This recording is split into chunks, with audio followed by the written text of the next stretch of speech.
Bonjour les amis, Stories. Abonnez-vous à cette chaîne pour découvrir des histoires incroyables. N'oubliez pas d'aimer et de partager. Laissez-nous également un commentaire. Un parfum de vanille et de beurre flottait dans la petite cuisine de la boulangerie, se mêlant à celui du fondant frais et du caramel. Tari Johnson essuya ses mains enfarinées sur son tablier, les yeux plissés par la dernière larme de l'extravagant gâteau de mariage sur lequel il travaillait depuis 3 jours. Il se dressait tel un chef-d'œuvre, 5 larmes de perfection drapées d'un fondant blanc onctueux, orné de délicates feuilles d'or et de roses en sucre artisanal. Chaque volute, chaque pétale, avait été modelé avec patience et précision, reflétant le savoir-faire de Rita et le souci du détail inébranlable de Tari. La boulangerie, une petite échoppe cosy de 2 pièces située à Surelier, bourdonnait d'activité tandis que Rita, la cousine aînée et patronne de Tari, criait ordre et instruction. « Tari, as-tu emballé les outils de livraison ?» Le client a payé pour un gâteau complet installé sur place. Rita a appelé depuis le devant. Tari ne répondit pas. Ses mains tremblaient légèrement lorsqu'elle déposa la dernière rose au premier étage. C'était la livraison la plus importante de l'année. Un mariage pour la riche famille Otobo, célébré dans les luxueuses Echo Pearl Towers. Un événement prestigieux. Il ne pouvait se permettre aucune erreur. Tari jeta un coup d'œil à l'horloge murale et faillit crier. 10h24. Le mariage avait lieu à midi. Cela lui laissait moins de 2 heures pour se frayer un chemin à travers la circulation impitoyable du samedi à Lagos, atteindre l'île Victoria et assembler le gâteau avant l'arrivée des invités. Elle s'est précipitée dans l'arrière-boutique du magasin pour récupérer la table pliante et les ustensiles de décoration nécessaires aux retouches sur place, manquant de peu de trébucher sur un tabouret dans sa hâte. Rita, la table grattait. « Où est la nappe » hurla-t-elle, tenant 3 boîtes à gâteaux en équilibre sur sa hanche. Dans le tiroir à côté du réfrigérateur. Et prenez de la crème pâtissière supplémentaire au cas où le soleil ferait fondre les bords. Rita répondit en passant devant elle pour terminer la commande d'une autre cliente. Tari attacha solidement les boîtes à gâteaux dans la camionnette, chacune posée sur une planche antidérapante sur mesure pour éviter tout glissement, et vérifia 3 fois le sac de préparation. La sueur perlait déjà sur ses tempes, même si l'air matinal était encore vif. Ce n'était pas seulement une livraison de gâteaux. C'était l'occasion de rehausser la réputation de leur boulangerie auprès de l'élite. Une livraison réussie chez les Otobo pouvait signifier un flux constant de clients de luxe. Mais la pression montait, et Tari pensait déjà à l'installation. Alors qu'elle sautait dans la camionnette et tournait le contact, le moteur toussa faiblement avant de vrombir. Elle fit une courte prière, serrant fermement le volant. « Seigneur, fais que ce gâteau survive aux routes de Lagos. » Son cœur battait la chamade, mêlé d'excitation et de nervosité. Le trajet de Surelier à l'île Victoria était généralement simple, mais les samedis avaient leurs propres règles. L'application Google Maps indiquait une circulation modérée, mais Tari savait qu'il valait mieux ne pas s'y fier aveuglément. Elle se faufila dans l'agitation matinale d'Ojulegba, évitant les Danfo et les Okada comme une pro chevronnée, murmurant des mots apaisants aux boîtes à gâteaux à l'arrière comme s'ils étaient des enfants. Ne bouge pas, ne te penche pas, reste belle. Elle savait que le poids de la journée reposait sur cette seule tâche. Une livraison en retard, une larme tachée, un faux pas, et leur rêve de mariage prestigieux s'évaporerait comme par magie. Mais Tari n'allait pas laisser cela arriver. Le cœur de Tari se serra lorsqu'elle s'engagea sur une route qu'elle était sûre d'avoir déjà empruntée, pour finalement réaliser qu'il s'agissait d'une rue à sens unique, à contresens. Klaxon hurlant, elle recula précipitamment, les paumes moites sur le volant. « Oh mon Dieu! Oh mon Dieu !» murmura-t-elle d'une voix paniquée. Google Maps l'avait encore trahi, et les rues étroites d'Ikwa lui semblaient un labyrinthe cruel conçu pour engloutir les camionnettes de livraison. Elle se gara brièvement près d'une pharmacie pour vérifier l'emplacement, tapant à nouveau « Echo Pearl Towers » d'une main tremblante. La carte recalcula et indiqua un virage qu'elle avait manqué 15 minutes plus tôt. « Il y a 15 minutes? Tu te moques de moi ?» gémit-elle en se cognant légèrement la tête contre le volant. Le temps filait. La cérémonie de mariage était prévue à midi, et il était déjà 11h17. Elle n'avait même pas encore atteint le lieu de l'événement, et encore moins commencé à assembler le gâteau à 5 étages. Elle arriva enfin aux portes des Ikwa Pearl Towers, Une merveille architecturale avec ses panneaux de verre scintillant au soleil et ses agents de sécurité qui ressemblaient à des agents des services secrets. « Bonjour, dit-elle à bout de souffle, en exhibant sa carte de boulangerie. Je suis ici pour livrer le gâteau de mariage de la famille Otobo. L'un des gardes fronça les sourcils et appela par radio, tandis que l'autre lui fit signe de se garer sur le côté. Après quelques instants de tension, ils lui firent signe de passer. Dans la cour, fleuristes et décorateurs s'activaient avec précision. Un tapis blanc montait les escaliers jusqu'à un jardin sur le toit, agrémenté de cascades de fleurs et de guirlandes lumineuses scintillantes. Tari avait l'impression d'être entrée dans un magazine de mariage. Mais elle n'eut pas le temps d'admirer le paysage. Elle déchargea les boîtes de gâteaux une à une, faisant rouler prudemment le chariot jusqu'à l'ascenseur, sur le toit. Sa robe lui collait aux vêtements à cause de l'humidité de la gosse, et le glaçage de ses doigts lui maculait la joue. Elle était épuisée, sentant le gâteau. Arrivée sur le toit, Tari aperçut l'organisateur de l'événement qui hurlait des ordres dans un casque. « Où est le gâteau ?» « Il demande déjà, cria-t-il sans la regarder. Là, elle couina en faisant avancer le chariot. Elle commença l'installation rapidement, superposant les niveaux avec précision, utilisant des chevilles et des supports pour maintenir la structure stable. Chaque tic-tac de l'horloge résonnait dans sa tête. Elle ne remarqua pas le groupe d'hommes en costume à sa gauche, ni l'homme qui arpentait frénétiquement la pièce, un téléphone collé à l'oreille, vêtu d'un higbata blanc à bordure dorée. Toute son attention était concentrée sur le gâteau. Un étage, 2, 3. Elle était au 4e étage lorsque le niveau inférieur s'inclina légèrement. « Non, non, non » murmura-t-elle en le stabilisant. Elle retint son souffle, priant pour qu'il ne s'effondre pas. Une fois les 5 étages montés, elle commença à ajouter les touches finales, lissant les bords et fixant quelques roses à la poche à douille qui avaient perdu leur forme pendant le transport. Son dos lui faisait mal, sa tête lançait, mais le gâteau était magnifique. Elle expira enfin. Le mariage pourrait commencer si seulement la mariée se présentait. F. Otobo fixait le téléphone dans sa main, espérant qu'il sonnerait. Ses paumes étaient moites et son cœur battait plus vite qu'il ne voulait l'admettre. La salle sur le toit était remplie d'invités bien habillés, sirotant du champagne et discutant au son doux d'un quatuor à cordes, tous inconscients du désastre qui se préparait. La mariée, Amaka, sa fiancée, manquait à l'appel. Pas seulement en retard. Despero. Son téléphone sonnait sans cesse, sans réponse. Il avait appelé ses demoiselles d'honneur. Rien. Son chauffeur a dit l'avoir déposée dans une boutique plus tôt, mais ne l'avait pas revue depuis. Où est-elle? A-t-il murmuré à Shuka, sa meilleure amie et organisatrice de l'événement. Calme-toi, dit Shuka en s'essuyant le front. Peut-être qu'elle se remaquille. Ou qu'elle est coincée dans les embouteillages. Ou alors, on est dans le même immeuble, Shuka. S'exclama F. En faisant des gestes. On est littéralement sur le toit. Jusqu'où aurait-elle pu aller? Il refusait d'envisager le pire. Mais au fond de lui, il savait que cette journée pourrait tourner au chaos. Les invités commençaient à consulter leurs montres. Le pasteur officiant était déjà assis. Sa mère avait demandé à 2 reprises si Amaka était en route. Son père avait murmuré quelque chose à propos de disgrâce et de réputation familiale. F voulait disparaître. Et puis, tout près du toit, il la vit. Pas Amaka. Quelqu'un d'autre. Une femme, vêtue d'un tablier saupoudré de farine, était accroupie à côté d'un énorme gâteau de mariage, lissant le glaçage avec un soin expert. Elle semblait ne pas être à sa place, et pourtant, sa concentration était inégalée. Ses cheveux étaient tirés en un chignon désordonné, et une trace de glaçage maculait sa joue.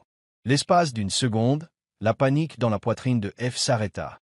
Juste une seconde. Quelque chose dans son calme et sa concentration au milieu du chaos lui donnait un étrange sentiment d'ancrage. Shuka suivit son regard. « La fille au gâteau ?» demanda-t-il. « On dirait qu'elle sauve notre réputation pendant que ta future épouse est introuvable. » F n'a pas répondu. Son téléphone a vibré. Un message. Il baissa les yeux et son cœur se serra. Il venait d'Amaka. 4 lignes. « Désolé, F. Je ne peux pas continuer. Ne me cherchez pas. Dis-leur qu'il s'est passé quelque chose. Je t'expliquerai plus tard. » Le monde a semblé basculer. Il hésitait entre crier, rire ou jeter son téléphone dans la piscine derrière le jardin. Shuka lut le message par-dessus son épaule et se tut. « Alors, elle ne vient pas ?» F ne répondit pas. Il s'avança vers le bord du toit, agrippé à la rambarde. De là, La ville paraissait si calme.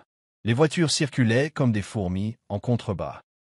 Les invités bourdonnaient derrière lui, inconscients de la tempête intérieure qui s'abattait sur lui. Il se sentait comme piégé dans une scène de film où le marié se fait larguer, et il détestait ce film. Mais le mariage avait déjà lieu. Le gâteau était là. Les invités étaient assis. Les caméras tournaient. Pouvait-il tout simplement tout annuler?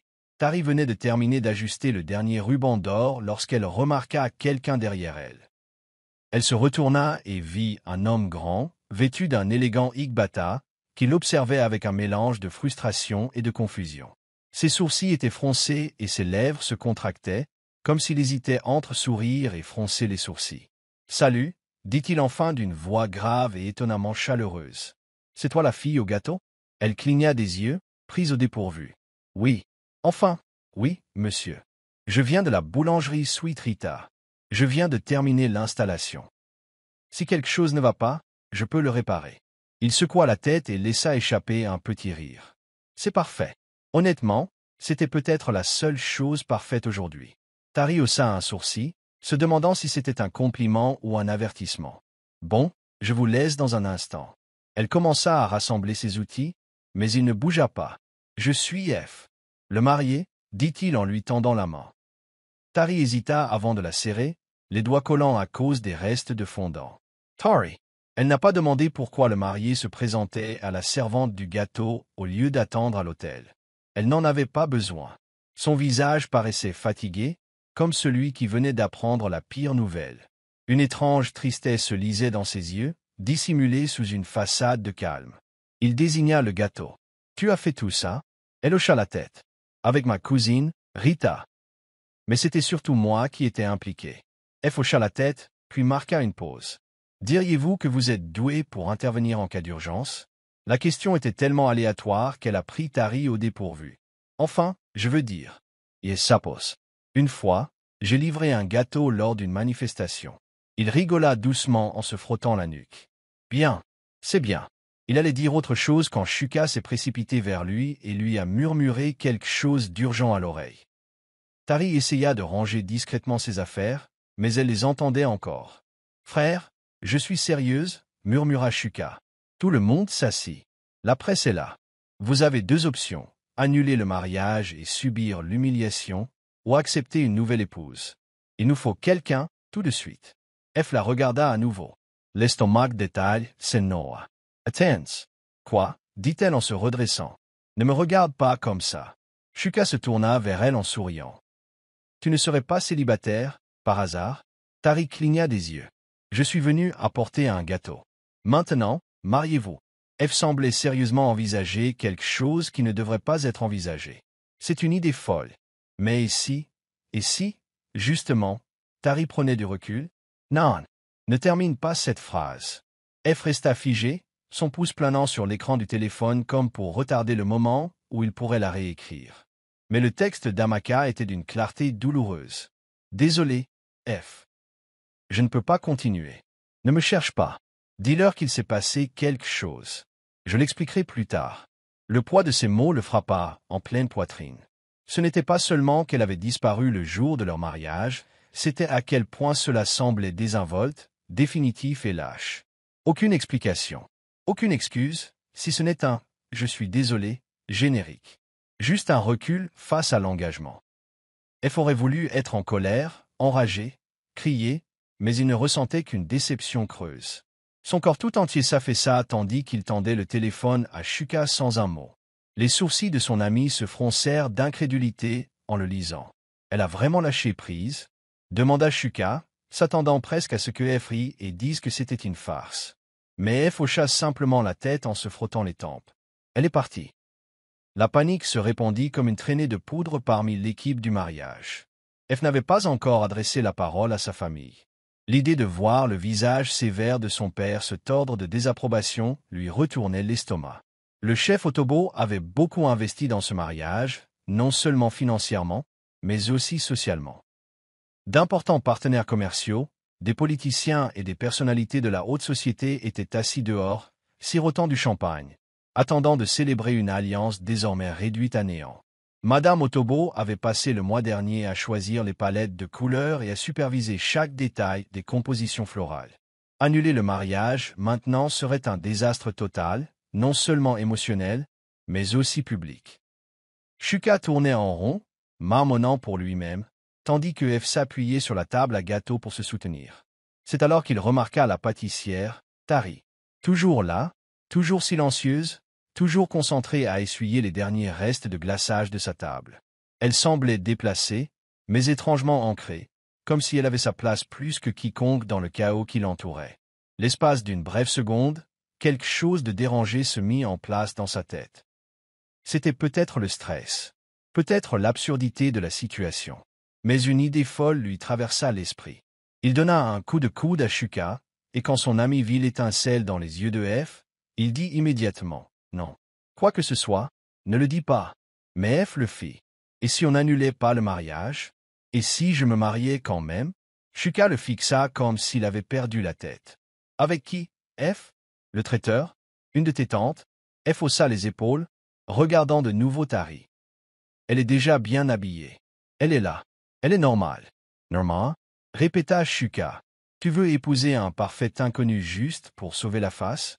Mais F n'écoutait pas. Il s'était déjà dirigé vers Tari, dont les yeux s'écarquillèrent à son approche, couteau à gâteau à la main. Il était sur le point de commettre l'erreur la plus folle de sa vie, ou de la réécrire. Tari s'apprêtait à filer discrètement lorsque Shuka l'arrêta avec un sourire nerveux. « Excusez-moi. » Commença-t-il d'une voix légère, comme si c'était la conversation la plus banale qui soit. « Tu ne serais pas ouverte à des opportunités uniques, par hasard? » Tari cligna des yeux. « C'est une offre d'emploi ou une arnaque? » répondit-elle en plaisantant à moitié. Shuka rit nerveusement et fit un geste vers F, qui se tenait derrière lui, les bras croisés, essayant de garder son calme et luttant visiblement contre une tempête intérieure. « Écoute, je sais que ça va paraître faux, mais la mariée est partie, comme si elle avait disparu. Les pieds froids. » Tari cligna à nouveau des yeux. « Et ça m'inquiète parce que, dit Shuka en inspirant profondément, nous pensons que tu pourrais nous aider. Temporarily. » Tari recula prudemment, son regard passant des deux hommes. « Tu crois que je peux t'aider avec la mariée disparue? J'ai l'air d'un agent du FBI? » F s'avança, sa voix calme et étonnamment chaleureuse. « Je ne te demande rien de faux. Remets-toi simplement à la cérémonie. Les invités sont là. Le repas est prêt. Les médias attendent. Il ne manque plus qu'une mariée qui m'accompagne dans l'allée. Pas de vœux, pas d'engagement réel. Juste un prétexte. On expliquera les choses plus tard. On pourrait peut-être dire qu'on organise un mariage traditionnel privé, ou quelque chose comme ça. » Tari le regarda comme s'il avait perdu la tête, et c'était peut-être le cas. Mais la sincérité dans sa voix, la panique dans son regard la firent s'arrêter. Son instinct lui dit de dire non et de courir. Elle n'était qu'une livreuse de gâteaux, pas une actrice, pas quelqu'un qui aurait dû porter de la dentelle de créateur et des boucles d'oreilles en diamant. Mais le poids de son désespoir, et quelque chose d'autre, un non-dit, la maintenait immobile. « Tu me demandes de faire semblant de te marier? Pour l'apparence? » F acquiesca. « Exactement. Pour l'apparence. Juste une petite performance. » Avant que Tari puisse répondre, la radio de Shuka grésilla. « Cortège de la mariée, veuillez continuer. » Plus que 10 minutes avant le cortège. Son estomac se retourna. Ça n'arriverait pas. Impossible. Mais tandis que F la fixait, silencieuse, pleine d'espoir, peut-être un peu gênée, elle sentit quelque chose bouger en elle. Peut-être était-ce l'adrénaline. C'était peut-être le soleil sauvage des Legos. Peut-être qu'elle ne voulait tout simplement pas voir le rêve de quelqu'un s'effondrer alors qu'elle avait le pouvoir de le sauver. Sa voix était faible lorsqu'elle dit « Et après ça, KSI passait-il? Chacun notre tour. » Promis, dit F. Tari baissa les yeux vers son chemisier taché de glaçage. « D'accord, mais je veux que Rita approuve. Et je te jure que si quelqu'un me demande de t'embrasser, je me barre. » Shuka et F échangèrent des regards stupéfaits. Elle disait oui. Fini. Dit F, faisant déjà signe à l'assistante de sa cousine de lui trouver une robe de rechange. Les 20 minutes suivantes furent un tourbillon de mouvements, de tissus et d'incrédulité. Tari se retrouva conduite dans une cabine d'essayage improvisée, entourée d'inconnus qui gonflaient sa robe empruntée, ajustaient ses cheveux et tamponnaient son anti-cerne sur son visage maculé de fleurs. Rita appela 3 fois avant de finalement s'exclamer, perplexe. Si vous êtes sûr de cela, assurez-vous de récupérer votre solde après le mariage. C'était le plus proche de l'approbation. Tari se reconnaissait à peine dans le miroir. La robe élégante, le maquillage subtil, les bijoux en or, de tout cela ne semblait comme si elle avait été propulsée dans la vie de quelqu'un d'autre. C'est ridicule, murmura-t-elle, mais en se regardant à nouveau, son reflet ne ressemblait pas à quelqu'un de déplacé. Elle semblait appartenir à ce monde. En quelque sorte, F n'était pas encore venue la voir, mais son assistante lui avait remis un mot griffonné à la hâte. « Merci. Vous sauvez bien plus qu'un mariage aujourd'hui. » Pendant ce temps, F était aux prises avec un autre genre de chaos. Ses parents avaient eu vent du changement de mariée, étonnamment, n'étaient pas totalement contre. « Tu l'as choisi ?» demanda sa mère en haussant un sourcil élégant. Intéressant. Son père était moins impressionné. Pourvu que ces bêtises ne soient pas révélées à la presse, marmonna le chef Otobo, ajustant son hic-bata avec irritation. Fais ce que tu dois faire, mais nettoie après. F s'attendait à un sermon, à une crise totale, mais apparemment, la famille était plus préoccupée par la gestion des dégâts que par l'éthique. Shuka tendit une boutonnière à F et murmura. C'est ta dernière chance de faire marche arrière. F eut un sourire narquois. Le train avait quitté la gare. Tandis que la marche nuptiale s'élevait dans les haut-parleurs, il prit place devant l'autel, essayant de ne pas imaginer tous les effets secondaires possibles. Tari fit un pas hésitant sur le tapis blanc, le cœur battant à tout rompre. Tous les regards se tournèrent vers elle. Elle entendit des halètements dans la foule, des murmures confus et des yeux plissés. Personne ne savait que ce n'était pas un maca. Tout le monde s'attendait à un spectacle, mais pas celui-là. Le regard de F croisa le sien à mi-chemin de l'allée. Il avait l'air calme, souriant même. Ce n'était pas le sourire chaleureux et romantique d'un homme saluant sa bien-aimée. C'était le sourire reconnaissant, légèrement paniqué, d'un homme qui se dit « Je n'arrive pas à croire qu'elle fasse ça ». Tari atteignit l'autel et lui fit face. Le pasteur s'éclaircit la gorge. « On continue ». F se pencha et murmura « Tu as l'air irréel ». Tari haussa un sourcil. « N'insiste pas, marié. » Ils se tournèrent vers le pasteur. Et le mariage, si l'on peut dire, commença. La cérémonie était surréaliste. Chaque instant semblait se dérouler au ralenti, et pourtant passer trop vite pour que Tari puisse le comprendre. Elle essaya de se concentrer sur les paroles du pasteur, mais son esprit ne cessait de s'agiter. Comment était-elle arrivée là? Un instant, elle décorait un gâteau, l'instant d'après, elle tenait un bouquet de lys frais et souriait au flash des appareils photo comme une mariée star. La main de F s'écrasa contre la sienne lorsqu'elles se tournèrent vers l'assemblée et ce contact la surprit. Pas désagréable, mais suffisant pour lui rappeler que ce n'était pas un rêve. Le pasteur, inconscient du drame en coulisses, continua avec une aisance éprouvée. « Veux-tu, F. Otobo, prendre cette femme? »« Je le veux, » dit F, ferme et confiant. Tari cligna des yeux. Attendez, était-ce le moment où elle a dit quelque chose? Allait-elle vraiment aller jusqu'au bout? Quand ce fut son tour, sa voix resta coincée dans sa gorge pendant une seconde. Elle leva les yeux vers F, qui murmura « Tu peux le faire. » Et, d'une manière ou d'une autre, elle se surprit à dire « Je le veux. » Les mots quittèrent ses lèvres comme un soupir, mi-joué, mi-vrai. Le public éclata d'applaudissements. Les flashs des appareils photos s'allumèrent. Le pasteur les déclara mari et femme. F se tourna vers elle et murmura « Pas de bisous, promis. » Elle rit doucement, reconnaissante. Alors qu'ils marchaient ensemble vers l'autel, main dans la main, les murmures des invités les entouraient. « Est-ce la même fille? Elle est magnifique. Qu'est-il arrivé à Amaka? C'est peut-être leur tradition. » Quoi qu'il en soit, le coup était joué. Ils avaient réussi. L'illusion était totale. Dans les coulisses, tandis que les invités se dirigeaient vers la réception et que les serveurs commençaient à servir le vin, Tari prit F à part. « Ok, on a célébré ton mariage. J'ai porté la robe, prononcé les paroles, souri à la foule. Et maintenant, F la regarda, son expression s'adoucissant. Maintenant, on danse. Et puis, on survit au dîner. Ensuite, on verra le reste. Tari fronça les sourcils. Ça ne faisait pas partie de l'accord. Nether était vraiment beau dans une robe de mariée empruntée, dit-il en souriant. Tari secoua la tête. Tu me dois beaucoup. Je sais, dit-il en lui tendant la main. Une danse. Elle hésita, puis accepta. Peut-être que, juste pour aujourd'hui, elle pourrait faire comme si ce n'était pas la chose la plus folle qu'elle ait jamais faite. La salle a éclaté d'applaudissements lorsque les jeunes mariés ont fait leur entrée solennelle, main dans la main et souriant, comme si tout s'était déroulé comme prévu. L'espace de réception resplendissait d'élégance, des lustres dorés se reflétant sur les tables en cristal, et des centres de table floraux trônaient sur chaque table. Lorsqu'Ef a conduit Tari dans la salle, leurs noms ont été annoncés avec assurance par la sono. Accueillez le dernier couple en date, M et Madame Otobo. Tari faillit trébucher au son. Son nom changea soudain, sa réalité s'imposa. Les appareils photos s'allumèrent comme des feux d'artifice, et des inconnus lui tendirent la main, la complimentèrent sur sa robe et l'admirèrent. Son cœur battait fort, mais elle continuait de sourire, d'acquiescer poliment et de s'appuyer sur la présence sereine de F pour traverser l'instant. D'une certaine manière, elle vivait le rêve de quelqu'un d'autre, un rêve qui n'avait jamais été le sien. Tout au long de la soirée, Tari se retrouva prise dans un tourbillon de toasts, de slow et de félicitations murmurées par des inconnus.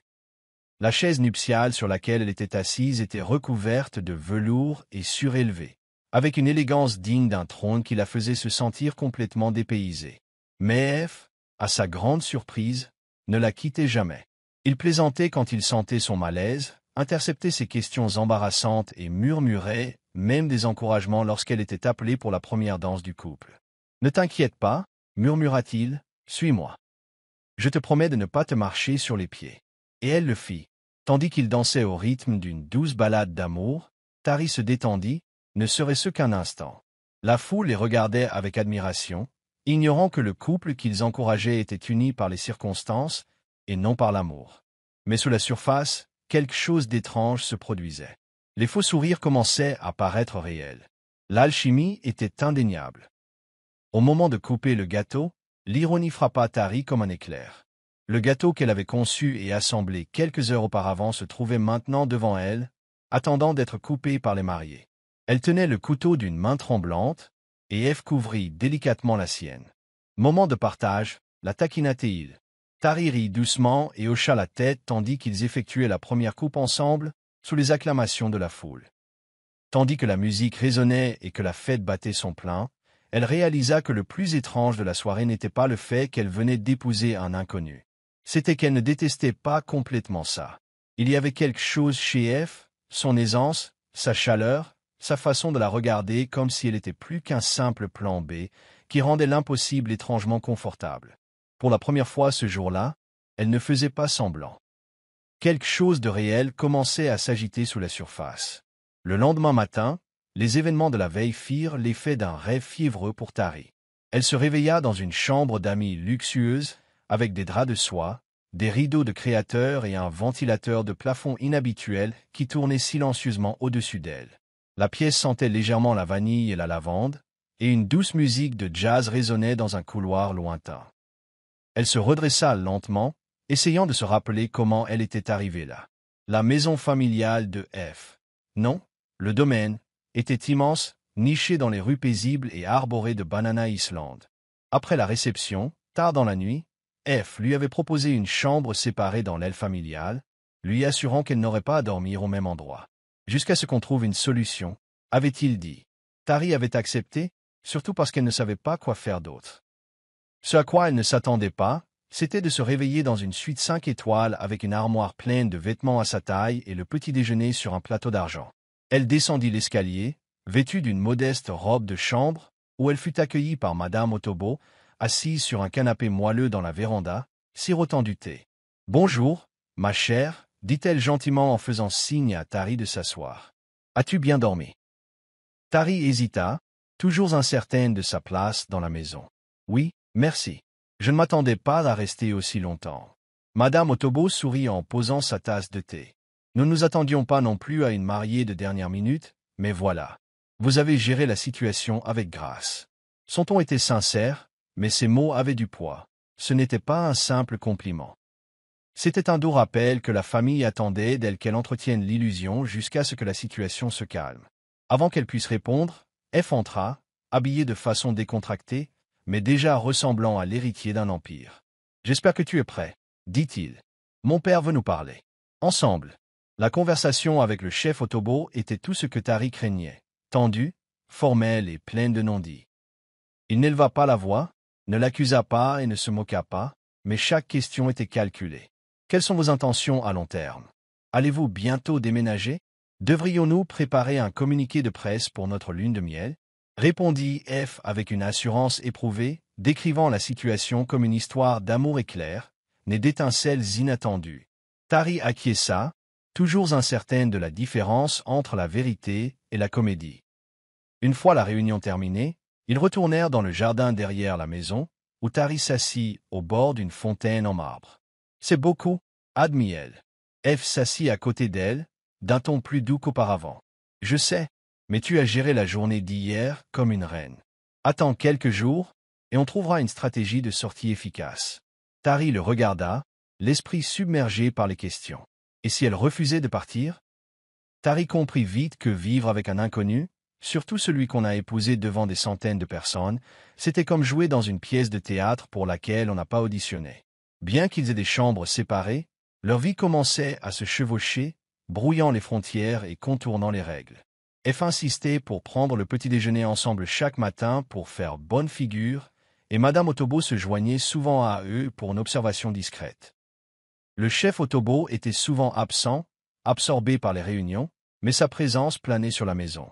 Le personnel commença à traiter Tari avec un respect prudent, ne sachant comment s'adresser à elle. « Madame, Maman, Madame Otobo Jr. » Elle leur faisait souvent signe de la main et insistait pour qu'on l'appelle simplement Tari, mais l'atmosphère restait empreinte de formalité.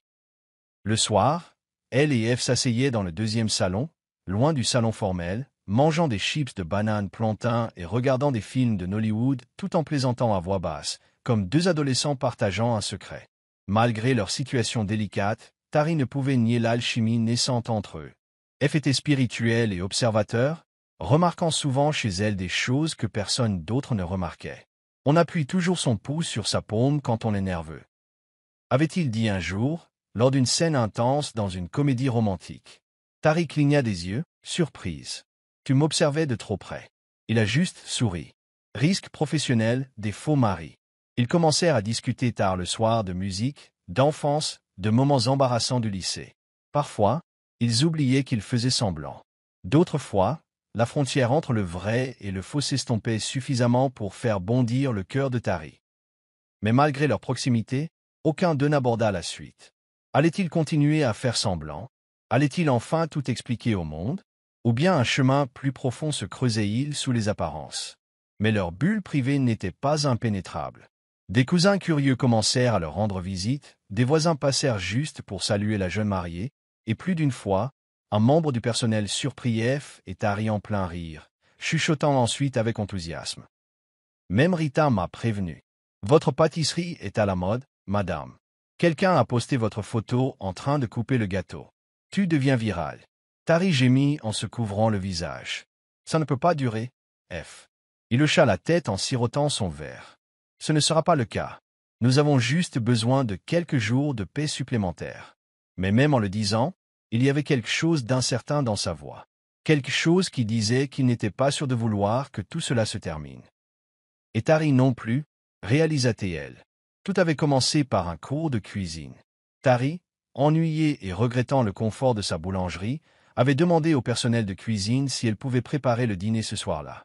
Elle ne s'attendait pas à ce que F se porte volontaire comme sous-chef, mais il l'a fait, retroussant ses manches et nouant un tablier comme s'il savait ce qu'il faisait. « Je suis plutôt bon en jollof, s'est-il vanté. Je l'ai brûlé 2 fois. Ça veut dire que j'apprends. » Tari renifla. « Non, cela signifie qu'il vous est interdit d'utiliser la cuisinière à gaz sans surveillance. » Ce qui avait commencé comme une séance de cuisine tranquille a dégénéré en quelques secondes. F a accidentellement renversé un bol de farine. En représailles, Tari lui a jeté de l'eau dessus. La guerre dégénéra en une véritable bataille de nourriture, avec de la sauce tomate sur la chemise de F et de la farine dans les cheveux de Tari. Ils finirent par rire si fort qu'ils durent s'asseoir par terre pour reprendre leur souffle, les joues rouges et le cœur battant. Plus tard dans la soirée, alors qu'ils faisaient la vaisselle ensemble, le silence entre eux n'était pas gênant, il était chargé. F marqua une pause en rinçant une casserole et la regarda. « Tu es incroyable, tu sais. Je ne le dis jamais assez. Tari cligna des yeux. Les compliments de F n'étaient pas nouveaux, mais celui-là était différent. Tu n'es pas si mal non plus, répondit-elle en essuyant un plat. Pour un garçon riche et gâté. Il rit, mais son regard s'attarda sur elle plus longtemps que d'habitude. L'instant s'étira, plana, puis passa comme une brise. Mais aucun d'eux ne pouvait ignorer ce changement. Ils avaient franchi une frontière invisible, non pas physique, mais émotionnelle. Celle qui change tout.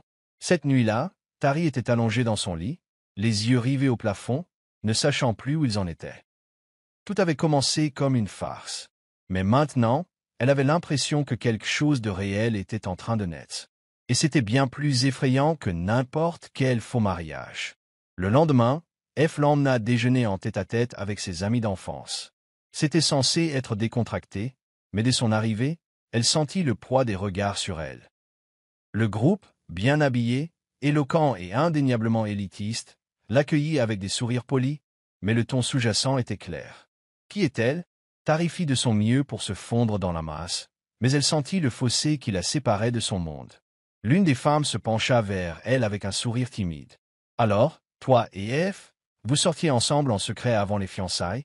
Tu es une vraie surprise. » Tari hésita. Disons que la vie est pleine de surprises.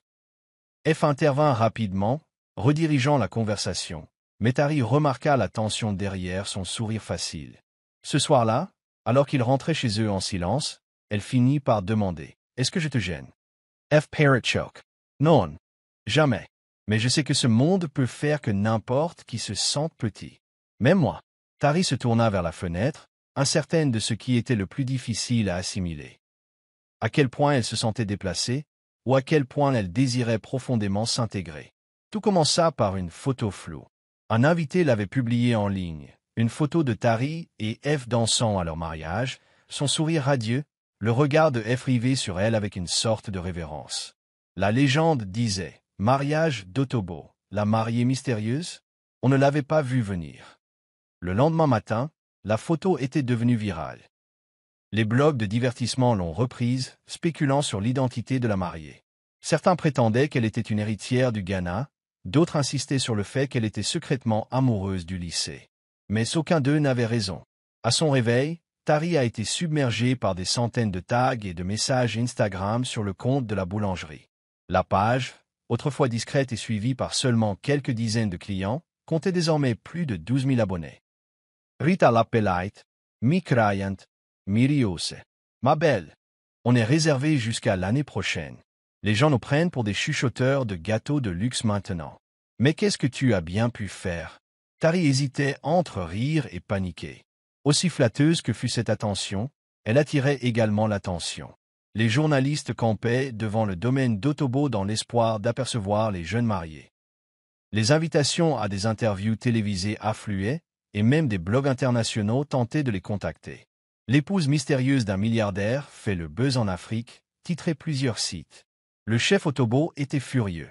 Maîtriser le récit, aboyait-il pendant le petit déjeuner, en claquant sa tablette sur la table.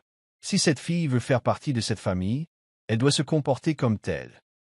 Madame Otobo, toujours gracieuse, sirota simplement son thé et se tourna vers Tari. « Tu peux gérer ça, n'est-ce pas, ma chère ?» Tari hocha la tête, mais son estomac se retourna. Elle n'avait jamais été à l'aise sous les projecteurs, et encore moins dans un mariage artificiel. Pendant ce temps, F restait calme, proposant de gérer la presse et de limiter l'exposition. Mais même lui ne parvenait pas à calmer la tempête. Tari et F ont accordé leur première et unique interview à un magazine lifestyle réputé pour gérer le récit. Elles ont posé pour des photos, riant aux blagues, se tenant la main, faisant comme si tout était parfait. Le journaliste leur a demandé comment elles s'étaient rencontrées. Et F a raconté avec aisance une histoire fictive sur une consultation de mariage qui a tourné à une romance éclair. Tari jouait le jeu, son sourire ne faiblissant jamais. Mais lorsque la caméra s'arrêta, elle sentit une douleur dans ses joues et un poids dans sa poitrine. On commence à être doué pour mentir, marmonna-t-elle. F, assis à côté d'elle sur le canapé, la regarda un long moment avant de répondre. Oui, dit-il doucement. Mais je commence à regretter. Les mots flottaient dans l'air comme un parfum, doux, subtil, et persistaient plus longtemps qu'ils n'auraient dû. Et dans ce silence, quelque chose de réel, de fragile, commença. Le cirque médiatique grandissant, Tari parvint à négocier une petite pause dans le chaos et à rentrer chez elle. Non pas au manoir Otobo avec ses lustres en verre et ses sols en marbre, mais à la maison de sa mère à Surlier. C'était un modeste bungalow avec un portail tordu, des rideaux délavés et un citronnier dans le jardin. Mais c'était chez elle. F lui proposa de la conduire, malgré ses hésitations, insista. Dès qu'ils arrivèrent dans son SUV de luxe, les enfants du quartier entourèrent la voiture, curieux et excités. Tante et excitée.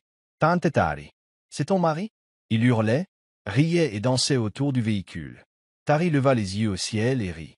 Ignore-les, dit-elle à F. Mais il sourit et salua les enfants, prenant la situation avec sérénité. En entrant dans la maison, Mama Johnson sortit de la cuisine en s'essuyant les mains sur son emballage. Elle regarda F avec un mélange de suspicion et de curiosité. « Alors, c'est bien cet homme, dit-elle en le toisant de la tête aux pieds. F se redressa et sourit respectueusement. « Bonjour, maman. Je m'appelle F. Merci de m'avoir invité. » Maman Johnson hocha la tête et leur fit signe d'entrer. « Asseyez-vous. Il y a à manger. » Autour d'une assiette d'effo rero et d'igname pilé, F l'impressionna par son yoruba, sa politesse et sa volonté de l'aider à porter la glacière depuis le jardin. Pourtant, elle ne se laissa pas avoir. Plus tard, alors que Tari l'aidait à faire la vaisselle, Mama Johnson la coinça. « C'est un homme bien, sans aucun doute. Mais quelque chose cloche. Tu es trop silencieux. Trop incertaine. » Tal soupira. « C'est compliqué, maman. » Sa mère posa doucement une main sur son épaule. « Est-ce ton cœur qui est confus ou ton esprit? Parce que l'un est plus facile à suivre que l'autre. » Ce soir-là, Tari était assise seule dans la pièce où elle avait grandi, entourée d'affiches défraîchies, d'une vieille machine à coudre et du doux bourdonnement d'un ventilateur sur pied. Les murs gardaient des souvenirs de pâtisserie avec Rita, adolescente, de son rêve de petite boulangerie, d'histoires d'amour tirées de romans dont elle n'aurait jamais imaginé qu'il la toucherait. Mais à présent, sa réalité avait pris une tournure plus étrange que la fiction. F s'était endormie sur le canapé, emmitouflée dans une vieille couverture de sa mère. Elle sortit sur la pointe des pieds pour aller le voir et le trouva en train de ronfler doucement, un sourire aux lèvres. E.T. Soudane, S.A. Confusion S. Accentua. Elle était entrée dans son monde comme une étrangère. Mais il était entré dans la sienne, comme quelque chose qu'elle ne connaissait pas encore vraiment. C'était un dimanche après-midi ensoleillé et calme, lorsque le fantôme du passé de F réapparut dans sa vie. Amaka. Elle se présenta sans prévenir au domaine d'Otobo, posée, élégante et sans complexe. Tari revenait tout juste de la boulangerie lorsqu'elle aperçut une élégante voiture rouge dans l'allée. Au début, elle crut qu'il s'agissait d'une cousine de F, mais des Kamakas en sortit, vêtus d'une robe fluide et maladroite et de talons vertigineux, l'atmosphère changea. Tari resta figée sur le perron, le cœur battant. Amaka la regarda droit dans les yeux, l'air indéchiffrable. « Tu dois être la nouvelle Madame Otobo, » dit-elle d'un ton froid. « Est-ce que F est à la maison ?» Tari ne répondit pas. Elle s'écarta simplement et la laissa passer. Dès que leurs regards se croisèrent, Tari se sentit comme une imposteuse. Un imposteur portant la couronne d'une autre femme. F fut stupéfait de voir Amaka. Il la conduisit dans son bureau et ferma la porte derrière eux. Mais les murs n'étaient pas assez insonorisés. Tari n'avait pas l'intention d'écouter aux portes, mais quelques mots errants parvinrent jusque dans le couloir. « J'ai paniqué, » dit Amaka. « Je pensais bien faire. Mais j'ai fait une erreur, F. J'aurais dû rester. » Il y eut un long silence, puis la voix de F, plus basse, plus douloureuse. « Tu m'as laissé planter devant 1000 personnes. Sais-tu ce que ça faisait ?» Tari se colla contre le mur, essayant de respirer malgré la boule qui lui serrait la gorge. Les sons de leur histoire emplirent l'espace autour d'elle, et soudain, elle se sentit à nouveau comme une simple entité. Ni une épouse, ni une compagne. Juste une solution temporaire à une histoire d'amour qui s'était interrompue et menaçait de reprendre. Ce soir-là, F vint la chercher dans le jardin, où elle était assise, recroquevillée sur le banc, faisant semblant de lire. « Tu as entendu, n'est-ce pas ?» demanda-t-il. Tari ne leva pas les yeux. « Une partie. » Ça ne signifiait rien, ajouta-t-il rapidement. Elle voulait juste tourner la page. Tari hocha lentement la tête. « Et toi, qu'est-ce que tu veux ?» F marqua une pause. « Je ne sais pas encore. » L'honnêteté la blessa plus qu'un mensonge.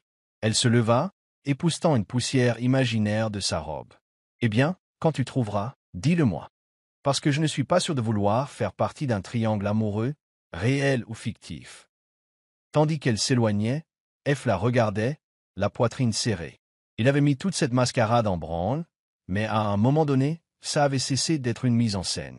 Le problème, c'est qu'il ne savait pas encore comment le lui dire. La tension entre eux couvait comme une marmite laissée trop longtemps sur le feu. Tari évita F pendant 2 jours, se réfugiant dans l'aile des invités et se consacrant à la boulangerie. Elle retourna même à surlire quelques nuits, prétextant devoir aider Rita pour des commandes en gros, alors qu'elle touchait à peine à la farine. Son esprit était rongé par des hypothèses et des insécurités à moitié formées. Était-elle stupide de croire qu'il y avait quelque chose de réel entre elles? Avait-elle tout imaginé? F appela et envoya des SMS, mais ses réponses se limitaient à des réponses brèves. Ce n'est que lorsque Shuka se présenta à la boulangerie, sous prétexte de commander un gâteau d'anniversaire, qu'elle apprit la vérité. Amaka était parti, dit-il simplement. Pour de bon cette fois. F lui a dit de le faire. Il a dit qu'il allait de l'avant. Avec toi? Tari cligna des yeux. Avec moi? Mais on n'est même pas réel. Shuka eut un petit rire. Tu es plus réel que tu ne le penses. Il n'a pas souri comme il faut depuis ton départ. Le lendemain soir, Tari est retournée au domaine d'Otobo.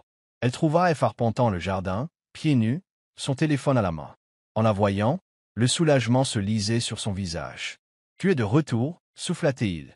Elle croisa les bras. « Pourquoi ne m'as-tu pas simplement dit que tu ressentais encore des sentiments pour elle ?»« Parce que ce n'est pas le cas » dit-il aussitôt. « Je tenais à elle ?» « Oui. Mais ce chapitre s'est terminé dès qu'elle a disparu le jour de notre mariage. Je ne m'attendais pas à te retrouver. » Il s'est approché, la voix grave. « Je ne sais pas comment c'est arrivé, Tari. Tout a commencé par un mensonge. Mais tout en toi m'a donné l'impression que c'était réel. Je n'avais pas prévu ça, mais je ne veux pas le perdre non plus. » Les murs de Tari commencèrent à se fissurer, sa colère laissant place à la confusion et à quelque chose de plus profond. L'espoir. « Et qu'est-ce que c'est exactement ?» demanda-t-elle doucement. F n'a pas hésité. « Moi qui tombe amoureuse de toi. » Tari cligna des yeux, surprise par l'honnêteté brute de sa voix. « Tu es en train de tomber amoureux de moi, » murmura-t-elle. F hocha la tête et lui prit la main. Chaque jour. Cet aveu déclencha quelque chose en elle, quelque chose de chaud et de terrifiant. Elle scruta son regard, cherchant le moindre doute, mais elle ne vit que la vérité. Elle laissa échapper un soupir qu'elle avait retenu sans s'en rendre compte. « Bien, dit-elle. Parce que je crois que je tombe aussi. » Dans le calme paisible du soir à Lagos, avec les lumières de la ville scintillant au loin, ils se tenaient là, 2 inconnus qui ne faisaient plus semblant. Plus de mensonges, plus de performances. Juste 2 cœurs admettant enfin ce qu'ils avaient eu trop peur de dire depuis le début. La conversation sur l'annulation était attendue depuis longtemps. Après tous ces faux-semblants, ces plaisanteries chuchotées, ces repas partagés et cette confession sincère sous les étoiles, F et Tari étaient assis l'un en face de l'autre dans le bureau, comme 2 personnes au bord d'une décision irréversible. Shuka avait déjà envoyé les documents juridiques des semaines auparavant, au cas où. Il était resté intact, dans une enveloppe marron bien rangée, dans le tiroir du bas du bureau de F. Maintenant, il reposait entre eux, non plus caché. « Alors, c'est ça ?» demanda Tari d'une voix douce. Elle n'était ni accusatrice ni pressante, mais sa question flottait dans l'air comme une brume. F ne répondit pas immédiatement. Il regarda l'enveloppe comme si elle allait le brûler. « Je pensais que nous avions besoin de ça pour nous protéger dès le début, » dit-il finalement. « Mais maintenant, je ne suis pas sûr que cela corresponde à ce que nous sommes devenus. » Tari baissa les yeux. Elle se posait la même question depuis des jours. Qu'était-il exactement maintenant? Ce qui avait commencé comme une décision impulsive avait donné naissance à des rires, des conversations nocturnes, du respect mutuel, et même de la jalousie. Des sentiments s'étaient infiltrés, non sollicités mais bienvenus, et désormais, impossible de les ignorer. Pourtant, la peur de s'aventurer dans l'inconnu persistait. « F, dit-elle lentement, je ne veux pas participer à un mensonge. Mais je ne veux pas non plus laisser tomber quelque chose qui pourrait être réel. » Son regard croisa le sien, empli d'émotion. Alors, cessons de faire semblant. Les doigts tremblants, il attrapa l'enveloppe, la déchira en 2 et jeta les morceaux dans la cheminée. Les flammes dévorèrent le papier, dévorant la décision passée dont il ne voulait plus. Plus de faux-semblants, murmura-t-il. Si on fait ça, on le fera bien. Sans pression. Juste de l'honnêteté. Cette nuit-là, pour la première fois depuis le début de la tempête, Tari dormait le cœur libre de tout doute. Pas de performance, pas d'image publique à protéger, juste deux personnes prêtes à explorer l'avenir. À son réveil le lendemain matin, F avait déjà laissé un mot sur son oreiller. Faisons ça à notre façon. Juste nous. Elle sourit intérieurement, imaginant déjà quelque chose de petit, d'honnête, quelque chose qui leur ressemble. La tempête médiatique commença à s'apaiser lorsque la famille Yotobo publia progressivement un communiqué annonçant que le couple avait opté pour une cérémonie traditionnelle privée, à l'abri des regards. Mais la vérité était bien plus simple, Tari et F ne jouaient plus. Ils avaient trouvé quelque chose d'inattendu au milieu du chaos. Et cette fois, ce n'était pas une obligation, mais un choix. La deuxième demande en mariage n'a pas eu lieu lors d'un dîner chic ou sur un yacht. Elle n'a pas été accompagnée d'un « Veux-tu m'épouser » dans le ciel ou d'une foule de serveurs d'encens. Cela s'est passé un dimanche matin tranquille à Surlier. F s'était présenté à l'improviste chez Tari, une petite boîte en velours à la main et le cœur rempli d'espoir. Mama Johnson a ouvert la porte, a plissé les yeux et lui a fait signe d'entrer en silence. Il trouva Tari dans le jardin, vêtu d'un pagne et fredonnant en arrosant le citronnier. Le soleil projetait une lumière dorée à travers les feuilles et ses cheveux naturels, attachés en chignon, la captaient comme un halo. F resta là un instant, savourant la simplicité de l'instant. C'était la femme avec qui il voulait passer sa vie. Quand elle le remarqua, elle cligna des yeux. « F, qu'est-ce que tu fais là ?» Il s'avança lentement vers elle, sans rien dire, jusqu'à ce qu'il se retrouve juste devant elle. « Je suis venu faire quelque chose que j'aurais dû faire depuis des semaines. » « Bien. » Il s'agenouilla et sa bouche s'ouvrit de surprise. « Tari Johnson, » dit-il en ouvrant la boîte pour révéler une bague en or simple mais élégante. « Tu es entrée dans ma vie comme une étrangère et tu as fini par devenir ma pièce. Je ne veux pas d'un mariage grandiose ni d'une vie parfaite. Je veux que ce soit vrai, brut et chaotique s'il le faut. Veux-tu m'épouser, pour de vrai, cette fois ?» Sa main se porta à sa poitrine, les larmes aux yeux. « Putain, » murmura-t-elle, « ce n'est pas comme ça que les histoires d'amour sont censées se dérouler. » Il sourit. « C'est parce que nous écrivons le nôtre de toutes pièces. » Tari hocha la tête, retenant ses larmes. « Oui, dit-elle doucement. Oui, je t'épouse. » F se leva, lui glissa la bague au doigt avant de la serrer dans ses bras, comme pour rentrer à la maison. Mama Johnson, qui avait jeté un coup d'œil par la fenêtre de la cuisine, s'essuya discrètement les yeux et murmura. « Au moins, maintenant, on peut organiser le vrai mariage sans chichi. » Le citronnier, le jardin, le monde entier semblait fleurir autour d'eux. Et voilà, l'histoire qui avait commencé avec une mariée en fuite et une robe empruntée entrait dans son plus beau chapitre, celui où l'amour n'était plus accidentel, mais intentionnel. Ils décidèrent de célébrer leur véritable mariage dans la propriété familiale de Tari, une cérémonie intime et modeste, honorant à la fois la tradition et leur parcours personnel. Pas de liste d'invités de 100 personnes, ni d'apparition de célébrités. Juste de la famille, des amis proches et des rires. Rita et l'équipe de la boulangerie se sont occupés du gâteau, un chef-d'œuvre à 2 étages, agrémenté de zeste de citron et d'une onctueuse mousse au chocolat, un clin d'œil au sapin sous lequel F avait fait sa demande. Tari portait une robe en dentelle cousue main, simple mais élégante, et Mama Johnson a pleuré dès qu'elle est sortie de sa chambre. « Ma fille, » murmura-t-elle. « Tellement beau. » Le domaine était décoré de tissus Ankara colorés, de guirlandes lumineuses et de paniers de fleurs fraîches. Ce n'était pas extravagant, mais chaleureux, sincère et plein de vie. F arriva dans la traditionnelle Igbata, entouré de Shuka et de 2 de ses cousins. Il ne ressemblait en rien à l'homme nerveux abandonné sur un toit quelques semaines plus tôt. Aujourd'hui, il était calme, souriant et pleinement présent. Tandis que Tari s'avançait vers l'hôtel, cette fois au bras de sa mère, non pas comme une remplaçante mais comme une mariée choisie, les yeux de F brillaient. Lorsqu'elle le rejoignit, il murmura « C'est le mariage dont j'ai toujours rêvé. » L'officiant, un ami de longue date de Mama Johnson, a maintenu une cérémonie légère et spirituelle. Des vœux ont été échangés, non pas écrits par un organisateur ou répétés pour le spectacle, mais nés de la vérité. « Je te choisis non pas parce que je dois le faire, dit Tari, mais parce que je le veux. Chaque jour, chaque version de cette vie, je te choisirai à nouveau. Ils s'embrassèrent sous le citronnier sous les acclamations. Il n'y avait pas de presse, pas de gros titres. Juste de la musique, du riz jalaf, de la danse et la joie de deux personnes qui avaient découvert que même dans les débuts les plus chaotiques, l'amour pouvait trouver un chemin. Ce soir-là, Eve prit Tari à part sous les étoiles et lui murmura « Maintenant que tu m'as épousé pour de bon, es-tu prête à franchir le pas ?» Elle pencha la tête, faussement inquiète. « Quelle étape ?»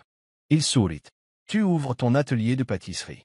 Tu as un empire à bâtir, Madame Otobo. » Elle rit et hocha la tête. « Seulement si tu veux être mon goûteur en chef. » Il la serrait contre lui. « Toujours. » Un an plus tard, Tari se tenait devant un bâtiment en verre à Lucky, son nom fièrement gravé en lettres d'or au-dessus de l'entrée, et exposait ses gourmandises et confiseries. Un rêve qu'elle caressait depuis son adolescence, et désormais, il se réalisait. La boulangerie, autrefois une petite entreprise familiale, était devenue un atelier prisé, et ses créations ornaient mariages, événements d'entreprise et même fêtes de célébrités. Rita avait rejoint l'équipe comme codirectrice, et Mama Johnson était responsable des finances, même si elle insistait toujours pour rapporter des paquets de soufflés-pufs restant aux voisins. F, son plus grand soutien, s'occupait de leur image de marque et de la prospection des investisseurs. Il plaisantait en disant qu'il avait quitté les histoires d'entreprise familiale pour devenir le critique officiel des gâteaux de la boulangerie. La vie n'était pas parfaite. Certains jours étaient chaotiques, d'autres semaines épuisantes, mais ils ont affronté la situation ensemble, côte à côte, un gâteau après l'autre. Ils ont bâti leur mariage sur la communication, les rires et les dimanches soirs passés à concocter de nouvelles recettes dans leur cuisine. F la taquinait encore à propos de leur rencontre, disant « Tu es venu livrer un gâteau et tu as fini par livrer un mari aussi. » Tari levait les yeux au ciel et répondait « Tu me dois une compensation pour le préjudice moral et les frais de farine. » Elle formait désormais une équipe, non plus liée par des obligations ou des prétentions, mais par l'amitié, des rêves partagés et ce genre d'amour qui se renforce malgré les imperfections. Le monde se souvenait encore de leur début dramatique, mais ils avaient réécrit la suite de l'histoire avec douceur et beauté. Pour leur premier anniversaire, F surprit Tari avec un gâteau personnalisé, une reconstitution du gâteau de mariage original qu'elle lui avait offert ce jour fatidique. À la fille qui avait transformé mon chaos en magie, l'inscription disait, alors qu'ils le découpaient ensemble, entourés de leurs amis et de leur famille, Tari sourit et murmura, qui aurait cru qu'une livraison mènerait au destin. F l'embrassa sur le front et répondit, je l'ai fait. Dès ton arrivée, le glaçage sur la joue. Et comme ça, au cœur de la gosse, entourés de rire, d'amour et du parfum de la crème au beurre à la vanille, ils vécurent heureux pour toujours, avec du gâteau. Merci d'avoir regardé. Dites-nous ce que vous avez aimé dans cette histoire. N'oubliez pas d'aimer et de vous abonner. Activez également les notifications de publication pour recevoir les nouvelles histoires.